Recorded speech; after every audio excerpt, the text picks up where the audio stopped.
Hi everyone, thanks for having me. My name is Andrew Alba. I'm a self-taught artist, born and raised in Salt Lake City.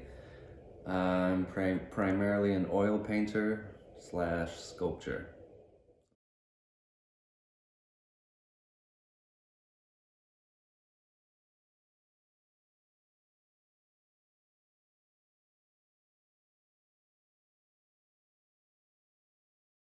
So have always been drawing from an early age. I think it was in high school. I had a solid group of friends and a great teacher that kind of inspired us to draw and paint more. That's when I started painting. So that's kind of where it all started. It was about when I was 24 that I decided that I want to make it a more of a career idea and focus on painting. So the things that inspire me or that draw me to paint have always been things that I see in the news, things that I see in the world, things that I see as unjust. It's been a lot of injustices that have always inspired me to paint. I think when I was 24, that was when I realized that painting for me is like a form of protest, and that's how I want my voice to be heard. So that has always been a main inspiration to me, and I've realized that I'm not so much of a dreamer when it comes to painting, but I'm more of a just painting what I see, and a lot of the time that's not the best point of view for, it's not the happiest type of thing to see, but it's what I choose to paint.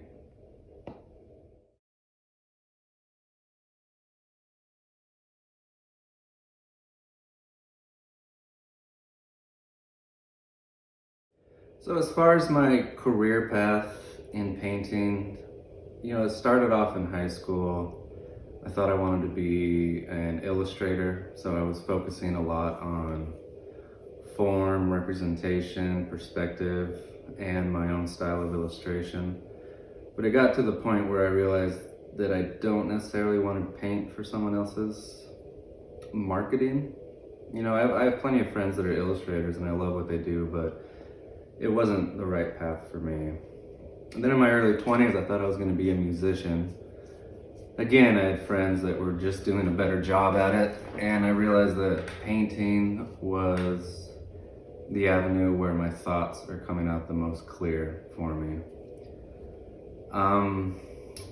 And since then, about 10 years ago, the career has mostly been rejections. So I would encourage you to just stay positive about it, because rejections are just a part of the artist's lifestyle. You can't let it get you down, but that is a large part of what you're going to be going through if you decide to pursue art for a career.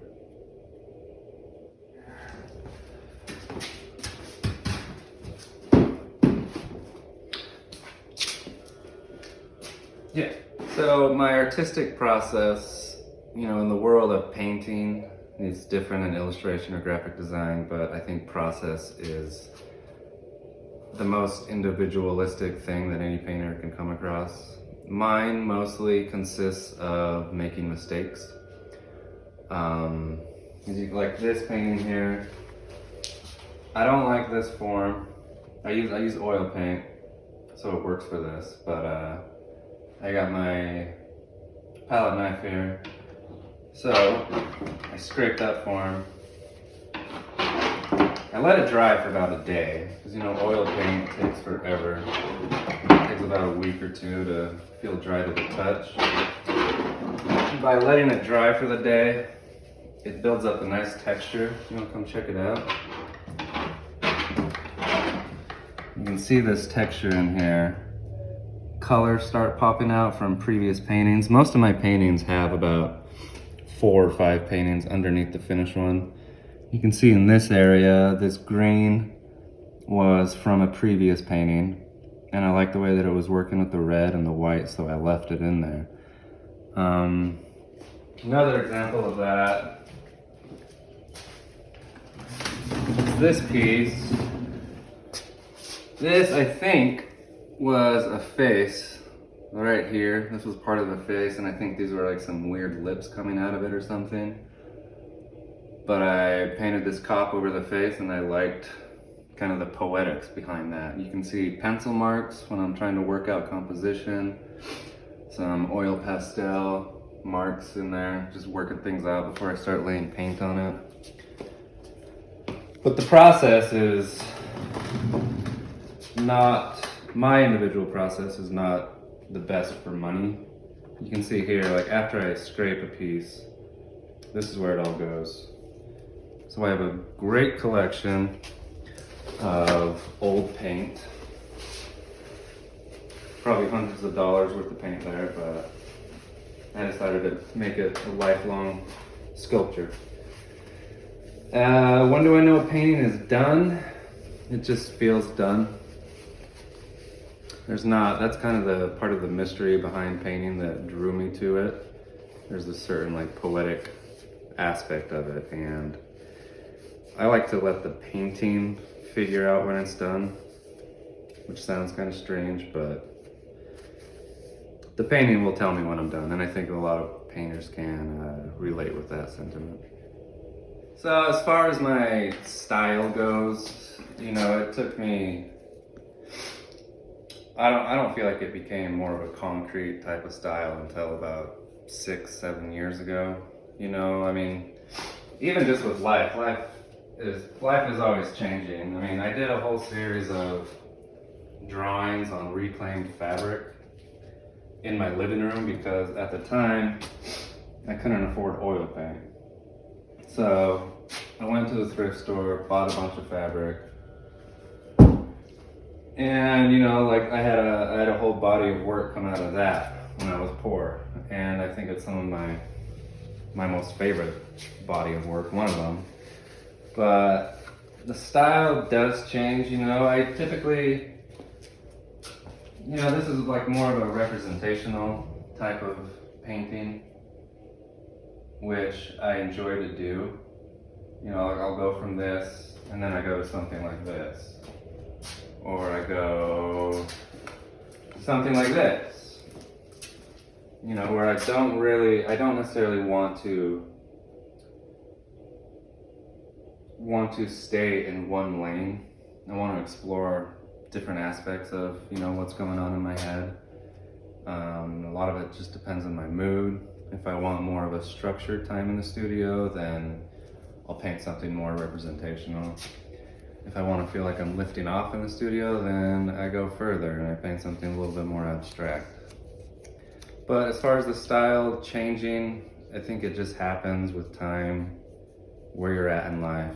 And I think if you figure out your own process, then all the work, no matter the little variance in style, it's all gonna look cohesive in the end. So I think process is number one when it comes to style. You'll see some painters that are just all over the place with their style. But with each different style that they have, you can still tell that it's their work. And so that's something I'm drawn to and I like to see, because I don't like feeling like I'm narrowed into one little spot.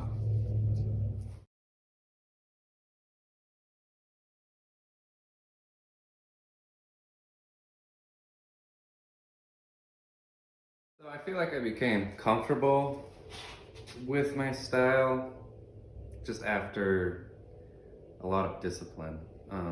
Just showing up to the studio, showing up to your living room, wherever it is that you're gonna paint or draw, and just really figuring it out for yourself, figuring out what feels honest to you, and researching art history, like seeing what artists have done before you, seeing seeing which artists you're attracted to, maybe picking a little something from what they're doing from another artist that you're looking at, and you can form your own style that will contribute to the progression of painting, which I think is the most important thing, is just to continually progress the art of painting.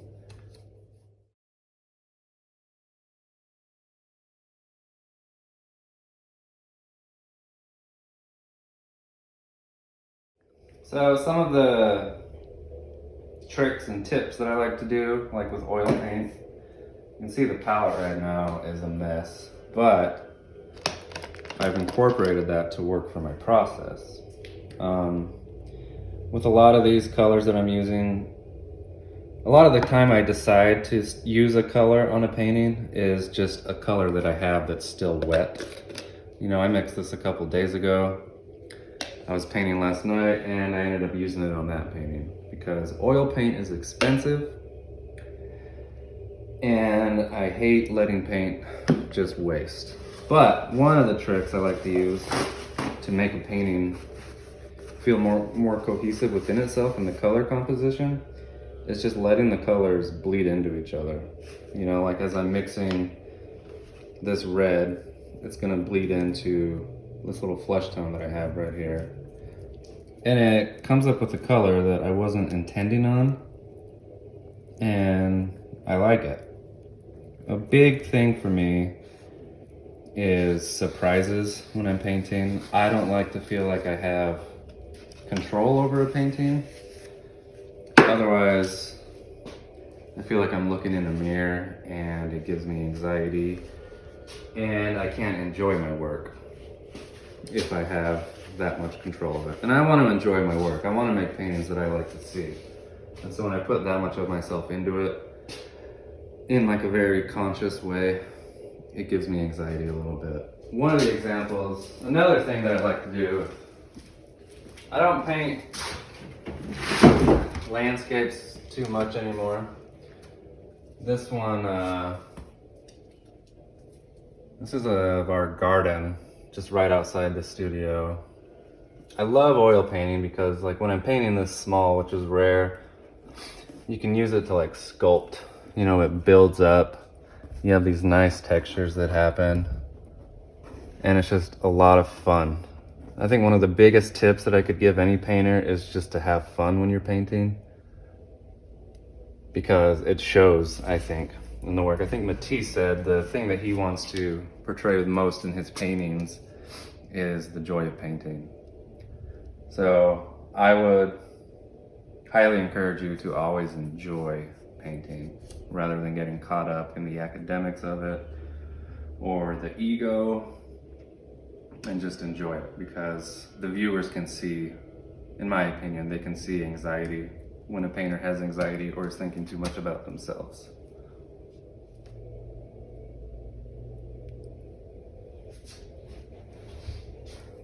So having confidence in your work, like how to have confidence in your work, most of my answers always go back to the process. You know, when it comes to art,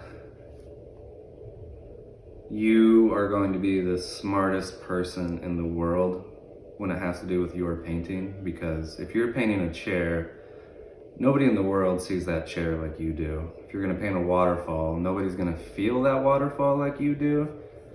And so I think understanding that it is your world and that you still can make mistakes in your world if you let things get in the way, like if you focus too much on wanting to sell a painting or want to try to impress someone, you know, those things can get in your way. But I think the way that I gain confidence in my work is from that line of thought, is that nobody can tell me what to do because it's my art. And it's true for your art too. You know, when it comes to form and perspective, teachers and critics might have something to say about it if you're going for that type of representational value. And, you know, learn those things if that's what you want to do. I learned them, a lot of artists learn them, and then we kind of abandoned them later on because it wasn't fun for me. But trusting yourself and following your gut will make you confident in the work that you do.